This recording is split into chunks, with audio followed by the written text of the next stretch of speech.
Masih bersama saya Nabila Khairazhar dalam Kompas Aceh. Saudara, kebakaran hutan dan lahan gambut yang terjadi sejak awal bulan lalu di Kabupaten Aceh Barat kini mulai dapat teratasi.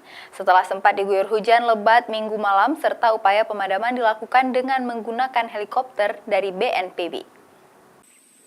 Kebakaran hutan dan lahan gambut yang tersebar di sejumlah kecamatan di Kabupaten Aceh Barat sejak 2 minggu lalu hingga kini tersisa satu lokasi titik api yang berada di Kecamatan Merbu. Upaya pemadaman terus dilakukan oleh petugas gabungan dari BPBD, TNI, polisi, dan warga, baik melalui jalur darat maupun menggunakan satu unit helikopter dari BNPB, karena masih ada titik api yang berada di lahan gambut belum padam total, meski sempat diguyur hujan.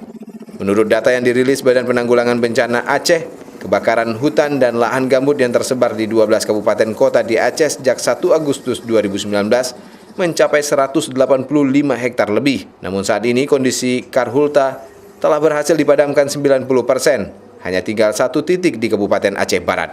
Kebakaran karhutla di Melabuh itu sudah dapat ditangani sebanyak 99%. Tinggal kemarin sebelum turunnya hujan tadi malam, kemarin memang kita temukan satu lokasi lagi yang apinya, yang asapnya masih tebal, dan hari ini sedang dilakukan upaya-upaya untuk pemadaman berikutnya. Kebakaran hutan dan lahan gambut kerap terjadi di Kabupaten Aceh Barat setiap tahunnya pada saat musim kemarau. Diduga kebakaran terjadi awalnya akibat pembukaan lahan baru dengan cara membakar.